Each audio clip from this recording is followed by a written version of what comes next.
1930s and 40s, and they're like, my mother made a quilt just like that. So that interesting contrast of them being so personal with the fact that we're showing them as art. So you're not going to be touching, hopefully not be touching, another issue we have all the time because people just want to touch. They can't help themselves. Yeah, they can't help themselves.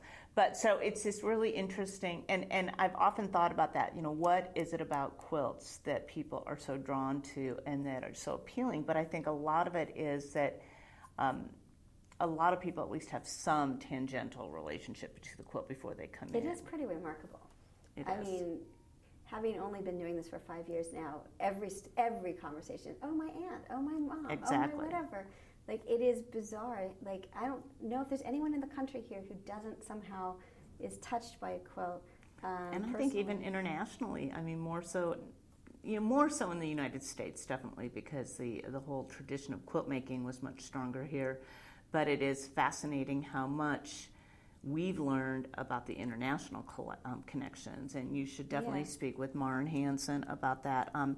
Maren is our curator of international quilts, and when we started out, we still were really working with a lot of myths about our quilt history, and our director, Patricia Cruz, is a scientist. She had in some ways, a very black and white mind, which is why we have the standards that we do, because Pat was very well versed in what the textile standards need to be as a textile scientist and a historian. So she's both of those two things. And so she is the reason why we have such excellent care methods for our collection, because of that knowledge. But the first, we were open about 3 years, and a woman came in and said, I have quilts from India. I'd like to give them to the collection. At that point, we weren't even really acquiring pieces. We kind of wanted to get our feet under us first, and we were like, what are these? They were Ralis from India, which are really prevalent in certain areas of the country. And we'd never seen anything like it, so we were happy to accept those. Then the next big collection was French Marseille pieces, which was a collection from Catherine Berenson, which was so stunningly beautiful you couldn't even stand it. And then also we were like, well, what else is out there? We thought quilting was the United States with our European antecedents. Right. But then we just realized that it may not be quilting, but patchwork is ubiquitous across the world.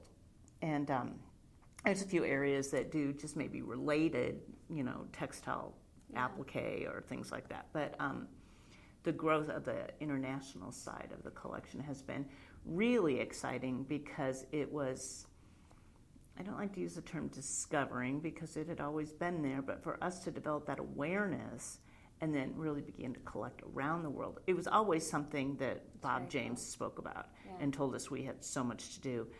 But I don't think we had even realized that we were so U.S.-centric at the start. Related to that, how did you become the International Quilt Museum? And help me understand sort of where the funding came. Like, how did you become what you are, both funding and name and all of that?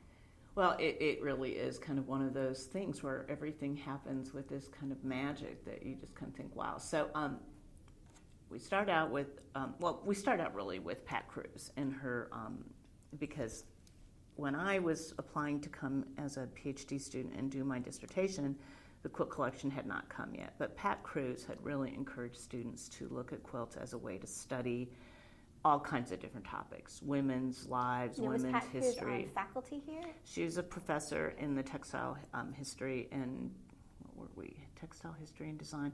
The department's been through 3 or 4 different names now. But under the guise of textile history, she had really encouraged students to look at quilts and as a way to, within women's studies, art, all the different ways. And Pat was also really drawn into it by the Nebraska Quilt Project. And so that's what really started us, which was eventually was a national thing. Nebraska was one of the early states who said, and I was kind of on the fringes of that, and would see these huge articles or huge ads in the newspaper where they'd say, we're selling quilts, bring your family quilts in. well, you'd go to hotels and you'd realize they weren't selling them as much as they were buying them, and they would turn around and take them to the East Coast. And you'd go into these events, and there would be tables and tables, like behind this, they were set up with their cash register and stuff, and there would just be piles of quilts that were leaving Nebraska to go to the East Coast, or, this in the 70s and 80s, when people were really collecting. And that's what really triggered the idea of doing the quilt projects. And now I think almost every state has done one. Which is now the Quilt Index. Is that connected The records to are it? kept on there, but each state has done Does their their own own. thing, right. Eventually they became a part of the Quilt Index. But for example, Nebraska's records originally were kept here at the archives, and we have a copy here. And so Pat wasn't really an expert on quilting. She knew quilts from her family, that kind of connection, but she got to know them very quickly. And the Nebraska project was really a little bit different because the leadership, a woman now, as soon as I want to say Hortense Beck, and that's not right, Frankie Best was their leader, and Frankie was just a force. And she said, if we're going to do this, we want to do it right. So they had people come in and do training sessions on how to do oral interviews, on how to understand, the quilt patterns. They really educated themselves, basically just said, we're going to go out in the state, we're going to find, ask all these questions. And then Pat came in and said, well, if we're going to do this, we need to ask questions like cultural background, where are you from, where did you learn quilting? So she added a whole element. And also a folk art expert, Roger Brune, I believe is the name. I can't remember. He's one of the co-authors of the book. He came on as well. And Pat said, we're not going to do this and then put these records in somebody's basement. We're going to do statistical analysis. We're going to produce a book. We're going to really get the project was more than just gathering the information. It was also about producing the book. And so Nebraska Quilts and Quilt Makers won the Smithsonian Frost Prize for the best decorative art book of the year when it came out. That's amazing. And when did it come out? 86, I think, right around then. And that is where the Jameses found the University of Nebraska. So they found that book. And then, of course, they're Nebraska natives. So Bob and Artis met here in Lincoln. Bob is from a family of 9 kids out in Ord, Nebraska. And Artis was living both in Lincoln and Omaha at the time. And so they did have a connection to Nebraska as well. But when they saw that book and they saw what Pat Cruz was doing, that's when they said, we need to have a conversation with her and the university, because they had been trying to find a home for a collection of about 1,000 quilts for a long time. And no museums could absorb that number of quilts. Right. But Pat Cruz said, this is something that could be really big. At the moment, our chancellor happened to be a quilt collector. He and his wife had a pretty extensive collection of their own and family quilts. And so it kind of all came together, and the university agreed to accept the donation. The Jameses agreed to give $1 million at the time, and the university was to raise $2 million in addition to set up an endowment for the collection.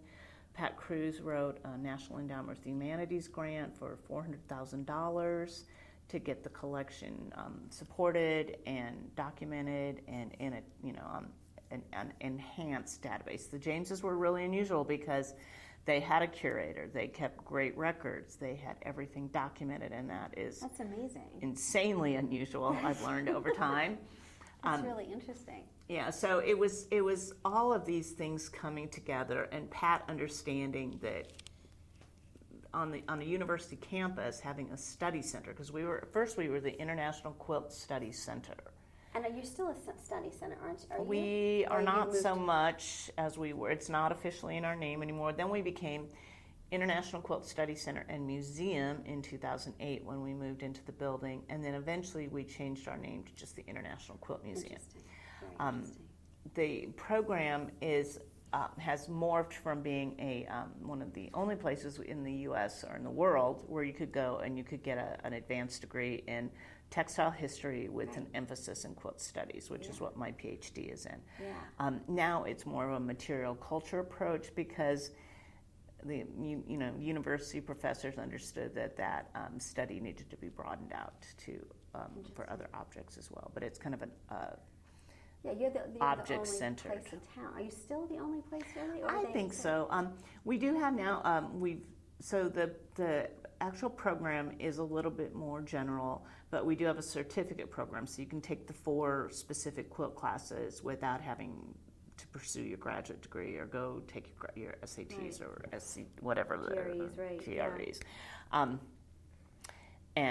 Then so it's changed somewhat, but we still are a place where people can come and study quilts, and that's great for us because then we get a lot of interns that come over and do research for us, and that's, I think, you just cannot deny how important those early years were when we had a lot of students here and we were doing the hybrid program where people could come for just 1 semester in person and do the rest online and get their master's.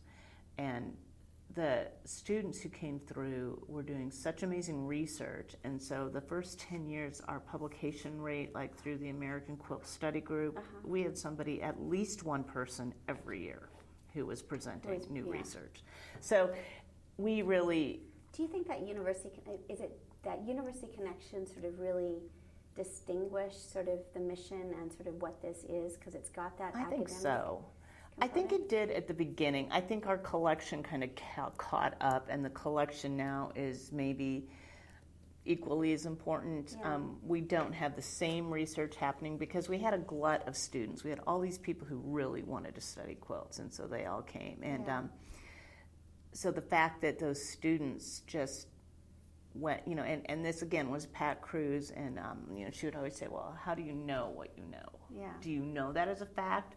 Or is this one of those myths or these ideas that we have about quilts? And she would always insist it, and that's where we get possiblies and probablys that you'll see on our labels, because she was acutely aware that as a study program, the information we were putting out was going to be kind of the bedrock of the next generation of scholars. And it is. I mean, I love what we see online with the work that you did. It is very, it's top notch. And we looked at all. I mean, that's all we did during we looked at all of them across the board. And I think what for me, on my copyright hat, is I trust the work that you do. Like when I look at those records, and that you're not making super claims, and there is a hesitancy that makes me feel more comfortable with the record. That it isn't, and it's as full as you can get it, without sort of over extending or underextending. And so they're really beautiful records, I have to say. It always stands out to me when I'm in a group discussion or with people who love quilts and talking quilts, when somebody says, well, I know this, that's my first sign that maybe they don't know as much as they think they do, because I've seen an exception to every record. I think every rule, every law, everything we know about quilting, there's been an exception, or there's been a case where we were thought we were on the right track, and then as we researched, we realized we were way off. So I always just say,